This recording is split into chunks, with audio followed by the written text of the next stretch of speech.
Once upon a time, there lived a... What do you think I'm going to say? A king, a queen, a princess? Oh, you're mistaken. I was going to say, once upon a time, there was a piece of wood.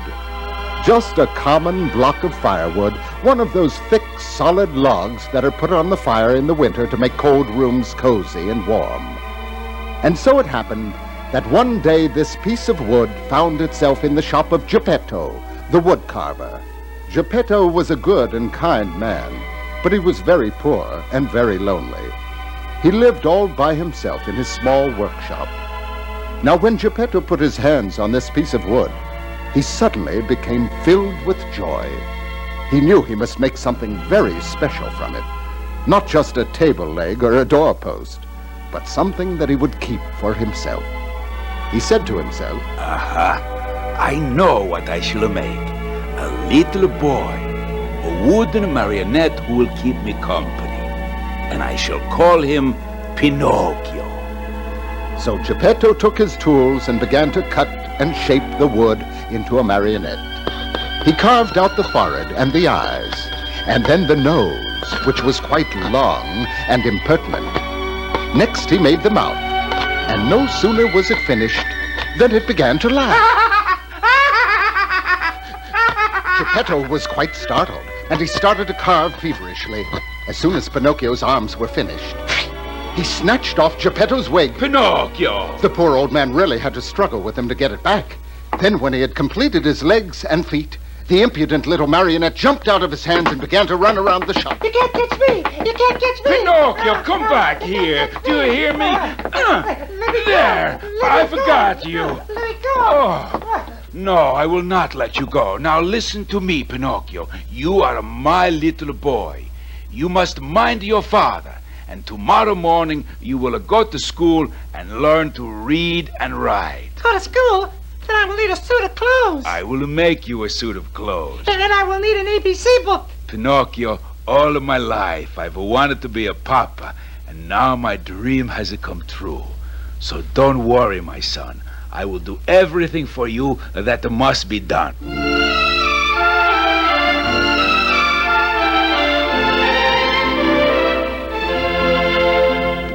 Geppetto put on his old coat, full of darns and patches, and went into the village.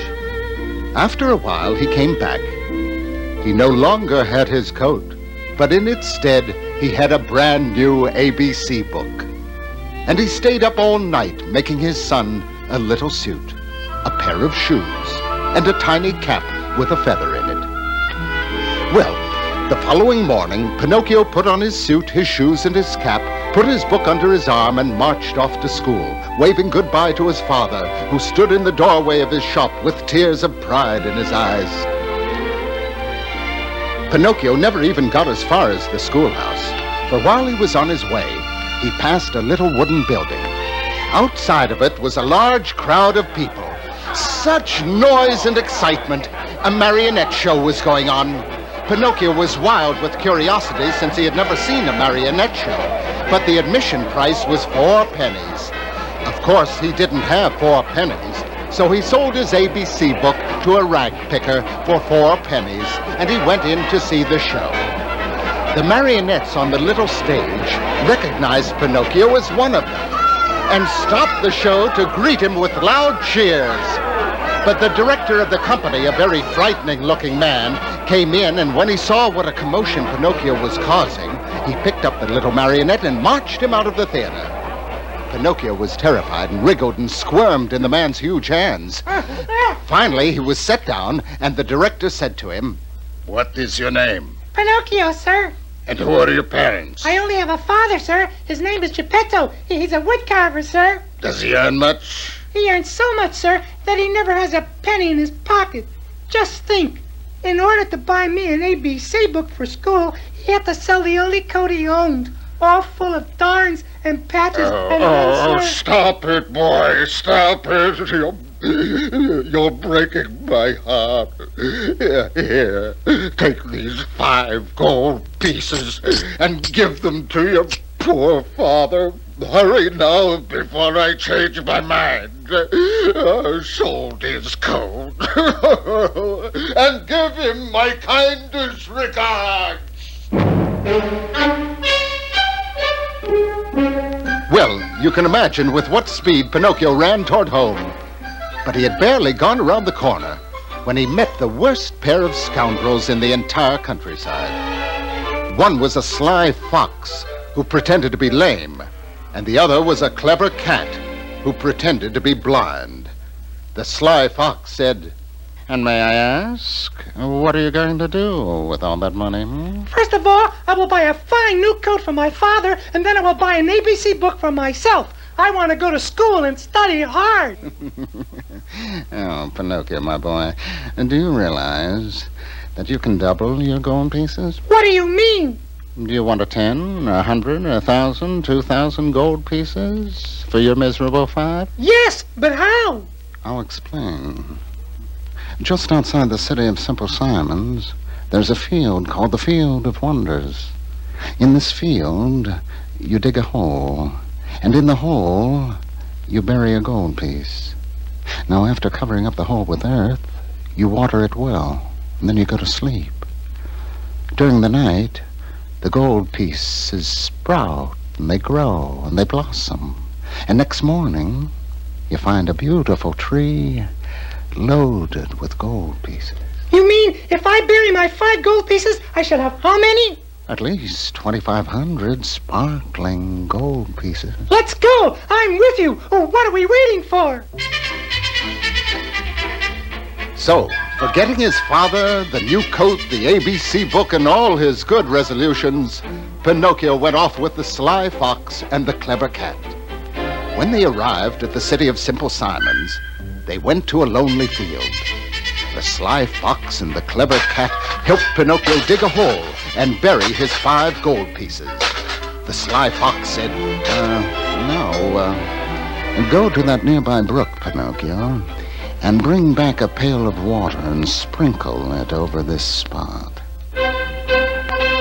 Pinocchio ran to get the water, and the minute he was out of sight, the sly fox and the clever cat dug up the 5 gold pieces, smoothed over the place as though nothing had been touched, and off they ran. When Pinocchio returned, he was surprised to find them gone. But he watered the spot and then sat down to wait and see his gold coins grow. But soon darkness came, and it began to rain. There was thunder and lightning, and poor Pinocchio was drenched to the bone. Or perhaps I should say, to the wood. But he wouldn't leave the spot. He stayed watching all night with the rain pelting him. Soon he began to sneeze and cough, and finally he fell into a feverish sleep. When he awoke, he was no longer in the muddy field of wonders. He was lying in a clean white bed in a lovely room with mother-of-pearl walls. Hovering over him was a beautiful fairy with blue hair. She was stroking his burning forehead, and when she saw his eyes open, she gave him a glass of water with some white powder in it. Drink this, dear, and soon you'll be up and well. That's medicine, isn't it? I won't drink that bitter medicine. I won't. But Pinocchio, you're a very sick boy. I don't care. You can't make me drink it. Pinocchio, I want to ask you something. Why were you asleep in the field? I was sleepy. Did you bury some gold pieces there, as foolish people sometimes do? No, of course not. What did you bury there? Some bean pods. As Pinocchio told one lie after another, his nose began to grow. 1 inch longer for every lie he told, until it was so long he could not even turn around. Ah, Pinocchio, how funny you look. Why do you laugh? I'm laughing at your lies. What lies? Ah, look, Pinocchio, your nose grows even longer. Good fairy, please help me. My nose is 2 feet long. What must I do? You must tell her the truth, and then you must take your medicine. I will. Give it to me. Pinocchio swallowed his medicine as fast as he could, and then he told his good fairy everything that had happened to him and apologized for lying to her, too. And now, as he spoke, his nose grew smaller and smaller until it was its normal size. The medicine had made him all well, and Pinocchio was ready to return to his father Geppetto, who was so worried about him. So he kissed his good fairy goodbye and promised her he would go straight home. As he ran through the meadow, he said to himself, I've been so stupid and so stubborn. I always want my own way, and I don't listen to those who love me. But from now on, I'll be different. I'm going to be the most obedient boy in the world. I'm going to go to school and study hard and make my dear father proud of me. Well, as you see, quite a change had come over Pinocchio. But as he came closer to his village, he saw a boy lying at the foot of a haystack. The boy's name was Lampwick. He was the laziest boy in school and the biggest mischief maker. As Pinocchio ran by, Lampwick stopped him and invited him to go on a trip with him that night to the land of toys. He promised Pinocchio that he would never regret it, because in the land of toys there were no such things as schools, no teachers, no books, and no work to do. He said the days would be spent in fun and enjoyment, and there would never be anyone telling them what to do and what not to do. Oh, poor Pinocchio, how tempted he was. Then, when Lampwick assured him that they would eat nothing but ice cream and cake and cookies and candy, Pinocchio forgot all about Geppetto and the good fairy and all his good intentions, and he told Lampwick he would go with him to the land of toys. It wasn't long until a wagon driven by 12 donkeys came along. It was filled with boys of all shapes and sizes, and the driver was a fat little man, as round and shiny as a ball of butter. Pinocchio and Lampwick climbed aboard, and by dawn of the next day, they had arrived at that much-longed-for country, the land of toys. It was filled with boys of all ages, and in the streets there was such a racket. Boys were playing marbles and turning somersaults or handsprings, blowing on trumpets and beating on drums, shrieking, howling, and many of them screaming,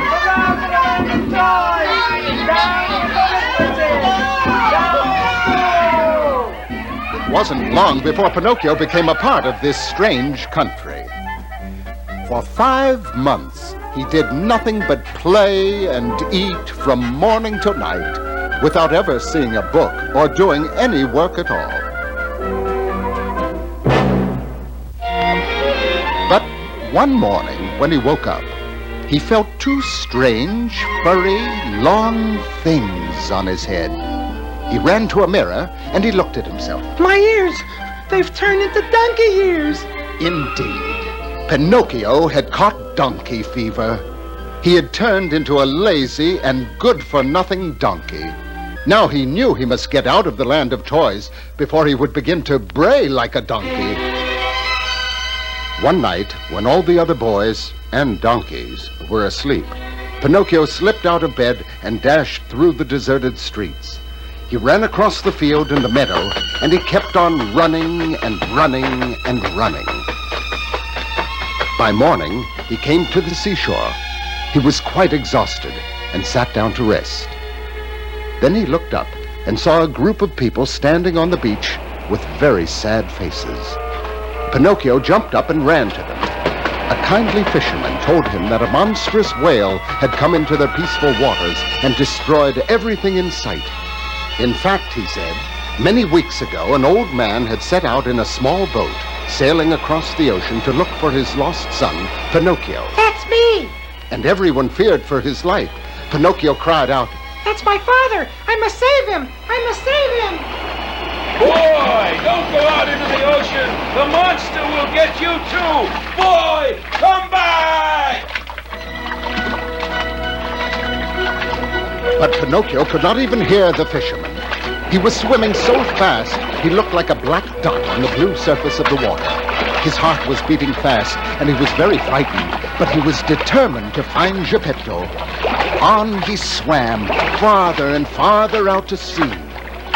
Then he saw a great white rock and decided to stop there for a moment and rest.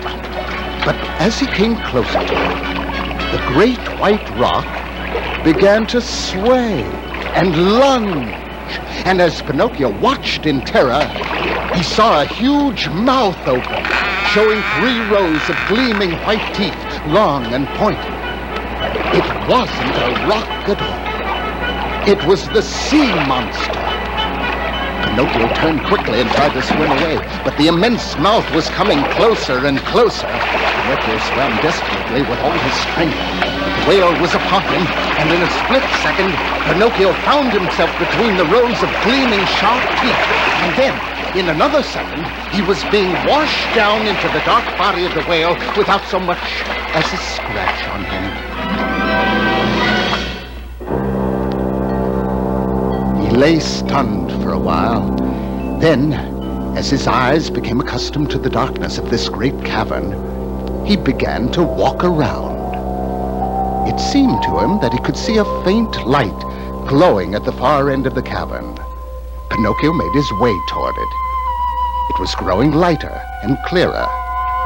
And then Pinocchio saw a sight that filled him with such great and sudden happiness, he almost dropped in a faint.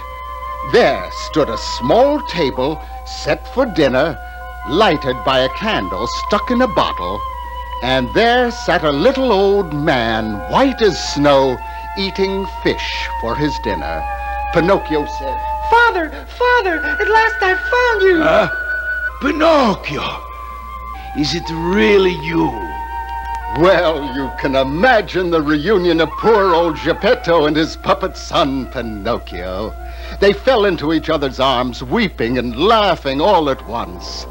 Pinocchio told his father all the things that had happened to him, and Geppetto told Pinocchio how his small boat and all his supplies, and he himself, had been swallowed up in one gulp by the sea monster many weeks before, and how he had lived on these meager supplies and live fish.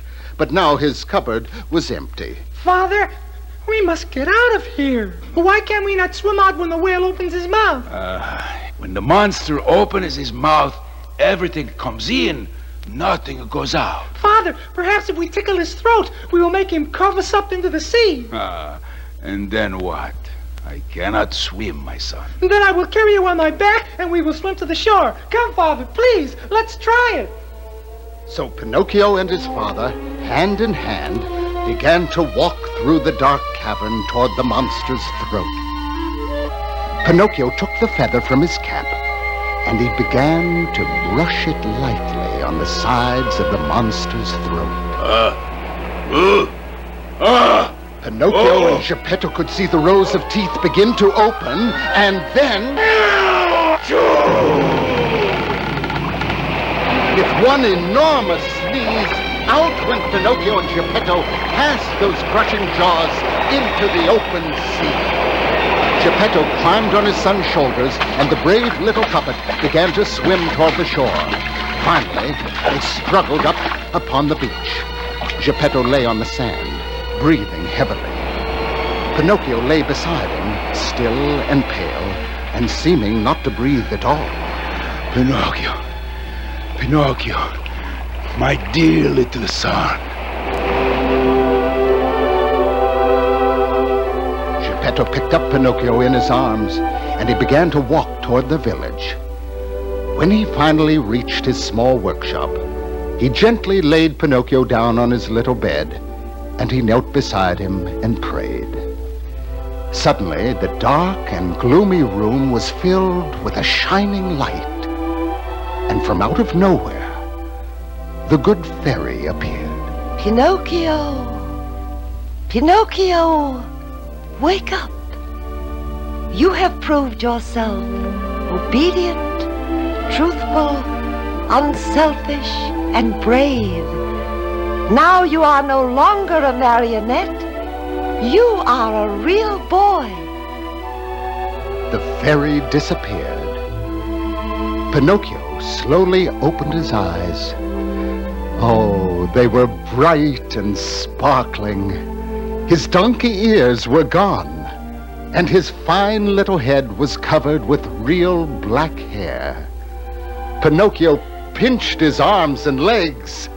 Father, look at me. I'm a real live boy. My son, my son. And Geppetto took his real live son in his arms and kissed him joyfully. And from that time on, Pinocchio went to school and worked for his father. And so they lived happily ever after.